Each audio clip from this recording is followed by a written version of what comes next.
কাউকে কিভাবে ইমপ্রেস করতে হয়।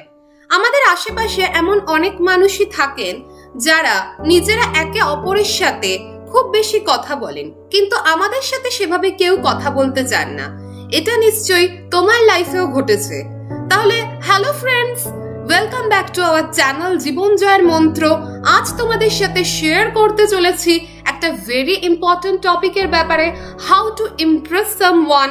ভিডিওটা শুরু করার আগে প্রতিদিনের মতো বলে রাখি, চ্যানেলটা অবশ্যই সাবস্ক্রাইব করে দিও আর নোটিফিকেশন বেল আইকনটা অন করতে ভুলো না, যাতে আমাদের চ্যানেলে এরকমই ভিডিও আপলোড হলে তার নোটিফিকেশন সবার ফার্স্টে তোমার কাছে গিয়ে পৌঁছয়। তাহলে চলো বেশি লেন্দি না করে আজকের টপিকের ওপর ফোকাস করা যাক। তো কিভাবে কাউকে ইমপ্রেস করব? সবার প্রথমে বলে রাখি যে কারুর মনে নিজের জায়গা দখল করতে চাইলে সবার ফার্স্টে তোমার অ্যাটিটিউডে অ্যাট্রাকটিভনেস আনতে হবে, তোমার নিজের সৌন্দর্য বাড়াতে হবে। এক্ষেত্রে সৌন্দর্য মানে ফেসের সৌন্দর্য নয়। এরকম অনেকেই আছে যারা দেখতে সুন্দর নয়, কিন্তু মানুষ তাদের সাথে কথা বলার জন্য উদ্গ্রীব হয়ে ওঠেন। আবার অনেকে আছে দেখতে সুন্দর হলেও কেউ তাদের সাথে সেভাবে মিশতে চান না। কি তোমার আশেপাশে তো এরকম মানুষজন আছে, তোমার ক্লাসেও এরকম বন্ধু বান্ধব আছে, তাই তো? তো সবার ফার্স্টে মানুষের মনে নিজের জায়গা করতে চাইলে তোমাকে নিজের পার্সোনালিটি অ্যান্ড বডি ল্যাঙ্গুয়েজকে আগে ডেভেলপ করতে হবে। এই বিষয়ে আমি একটা ভিডিও দেওয়ার চেষ্টা অবশ্যই করব, how to develop your personality, কিভাবে তুমি নিজের ব্যক্তিত্বকে আরো উন্নত করবে। এই ভিডিওটা আপলোড হওয়ার পর আমি আই বাটনে সেটা শেয়ার করে দেব, তাছাড়া ডেসক্রিপশন বক্সে আমি তার লিংক দিয়ে দেব। তোমরা অবশ্যই পরে সেখান থেকে ভিডিওটা ওয়াচ করে নিতে পারো। আর এটা যেহেতু একটা লেন্দি টপিক, তাই এই বিষয়ে একটা আলাদা ভিডিও করাই শ্রেয়। যাচ্ছি এর পরের টপিকে, টক টু আদার্স, অন্যের সাথে কথা বলো। দেখো, তুমি ধরো কোনো একটা পার্টিতে গেছো, সেখানে অন্য তোমার সব বন্ধুরা একে অপরের সাথে খুব কথা বলছে, কিন্তু সেখানে তুমি খুব চুপচাপ হয়ে অন্যদিকে মুখ ঘুরিয়ে রইলে, সেক্ষেত্রে কি হবে? কেউ কি তোমার সাথে সেভাবে মিশবে না, ভাববে যে এই ছেলেটা বা এই মেয়েটা অহংকারী। তাই তোমাকে অন্যের সাথে কথা বলতে হবে আর নিজেকে অ্যাক্টিভ রাখো, দেখাও যে তুমিও অন্যের সাথে কথা বলতে বা মিশতে আগ্রহী, তুমিও সোসাইটিতে চলার উপযুক্ত। তাই তোমাকে কথা বলতে হবে মানুষের সাথে। থার্ড হচ্ছে নলেজ অ্যাবাউট রিসেন্ট ট্রেন্ড। বর্তমানকালে কি চলছে না চলছে সেগুলোর বিষয়ে খবরাখবর রাখো। এবার দেখো, আমি বললাম যে তোমাকে কথা বলতে হবে, কিন্তু অনেক সময় তোমার সাথে এরকম ঘটনা ঘটে যে কথা বলার কোনো টপিক পাচ্ছ না, কোনো টপিক নেই, কি বিষয়ে কথা বলবো। অন্যেরা কথা বলছে, অনেক কিছুর ব্যাপারে কথা বলছে, বাট আমি কোনো টপিক পাচ্ছি না, আমি কি ব্যাপারে কথা বলবো। অন্যেরা হয়তো কোনো একটা সিনেমা বেরিয়েছে, সেটার ব্যাপারে কথা বলছে যে সেটা গ্রস কত হলো, সেটা হিট হচ্ছে না ফ্লপ হচ্ছে নাকি ব্লকবাস্টার হচ্ছে, এই ব্যাপারে কথা বলছে, বাট তুমি সেখানে একদমই ইনঅ্যাক্টিভ। কেন? তুমি সেটার ব্যাপারে জানোই না। তাই কোনো বিষয়ে যখন তোমার কোনো কথা বলার কোনো টপিক পাচ্ছ না, সবার ফার্স্টে তো কাজে আসে তুমি বর্তমানকালে কি চলছে না চলছে সেগুলোর সম্পর্কে নলেজ রাখো। যেমন ধরো কোনো নিউজ, সেটা ভালো নিউজও হতে পারে, খারাপ নিউজও হতে পারে, সেটা সম্পর্কে জানো যে কোথায় কবে কি ঘটনা ঘটেছিল।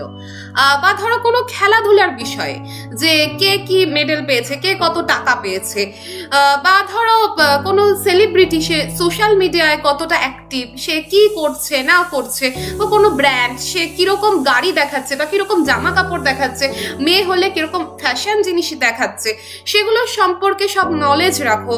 বা একটা সিনেমা রিলিজ হয়েছে, সেটা কিরকম চলছে, টিভিতে কোন শো চলছে, সেগুলোর ব্যাপারে তুমি নলেজ রাখো।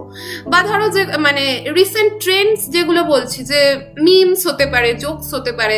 যেমন কিছুদিন আগে একটা বেরিয়েছিল যে হোয়াটসঅ্যাপ ডিপিতে সবাই নিজের অ্যানিমেশন ফেস ক্রিয়েট করে ডিপি ইউজ করছিল, বা তোমার টুরুলাপ, তারপর কাঁচা বাদাম, এই সমস্ত অনেক তোমার রিসেন্ট যেগুলো মিমস বলো বা জোকস বলো বা ট্রেন্ডস বলো যে বেরিয়েছে, এগুলোর সম্পর্কে তুমি নিজের নলেজ রাখো, যে তুমি মানুষকে দেখাও যে তুমি এগুলো সম্পর্কে জানো।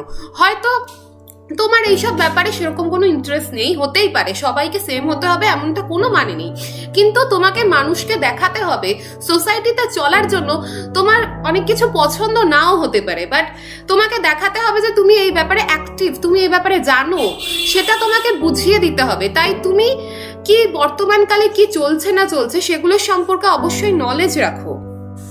দেখো, আমি সবসময় এটা বলছি না যে সোসাইটি এটা করে দেখি আমাকে করতে হবে, সোসাইটি সবকিছু ঠিক। যেমন একটা ধরো সোসাইটিতে কোনো একটা কুসংস্কার আছে, এবার সোসাইটি মানছে দেখে তুমিও সেটা মেনে নিলে, বা এখনকার দিনের যেটা ট্রেন্ডস, ইয়াং ছেলেমেয়েরা একটু হাতে বেশি পয়সা পেলেই রাত্রে নাইট ক্লাবে চলে যাচ্ছে, ড্রিঙ্ক করছে, নাচানাচি করছে, সেটা তোমাকেও করতে হবে এমনটা নয়। এগুলো করলে তোমার নৈতিক অবক্ষয় হচ্ছে, তাই তোমার কোনো ক্ষতি হচ্ছে না বা অন্যের কোনো ক্ষতি হচ্ছে না। যেমন যে ছোটখাটো কাজ, তুমি সোশ্যাল মিডিয়ায় কিছু একটা মিম পোস্ট করলে বা কোনো জোকস বানালে, সেগুলো করলে তো তোমার কোনো ক্ষতি হচ্ছে না। তাই এই ছোটখাটো কাজগুলো তুমি করতেই পারো। তুমি তোমার বন্ধুদেরকে এর মাধ্যমে বুঝিয়ে দিচ্ছ যে হ্যাঁ আমিও তোদেরই মতন। এবার যাচ্ছি ফোর্থ টিপস, প্রশংসা করো, মানুষের প্রশংসা করো। দেখো, তোমার ব্যাপারে যখন কেউ প্রশংসা করে স্বাভাবিকভাবে কি হয়, তোমার আনন্দ হয়। তা যে কোনো মানুষেরই তুমি যদি তার প্রশংসা করো তাহলে তুমি তার মনে অনেকখানি জায়গা পেতে পারো। যা প্রশংসা করার মানে আমি বলছি না যে তুমি তাকে অযথা তেল মারো, সেটা নয়। তার মধ্যে সত্যি সত্যি প্রশংসা করার মতো কিছু জিনিস রয়েছে।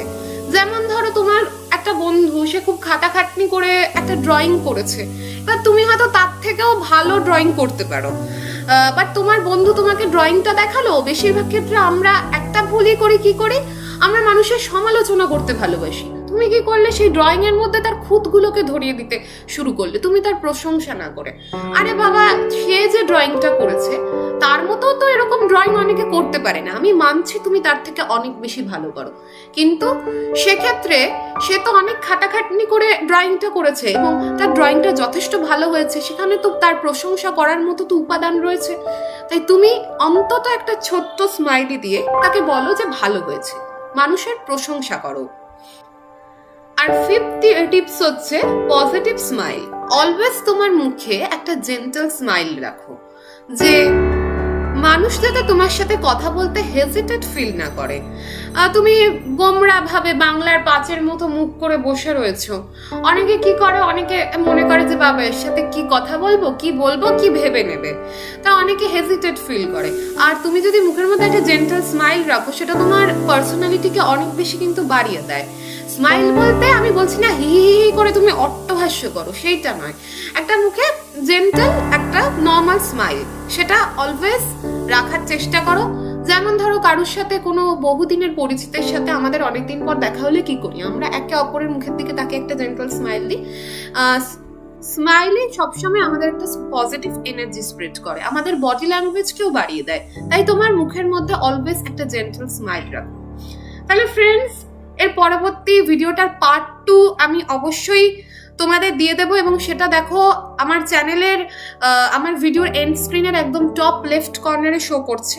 তোমরা সেখান থেকে গিয়ে ভিডিওটা অবশ্যই ওয়াচ করে নাও। আর আমি পার্ট 2-তে দুটো ইউনিক টিপস তোমাদের সাথে শেয়ার করব, যে টিপসগুলো মেনে চললে তোমাকে কেউ ইগনোর করতেই পারবে না, তুমি ইজিলি অন্যের মনে জায়গা দখল করতে পারবে। তাহলে দেখা হচ্ছে ফ্রেন্ডস পরবর্তী নেক্সট ভিডিওতে।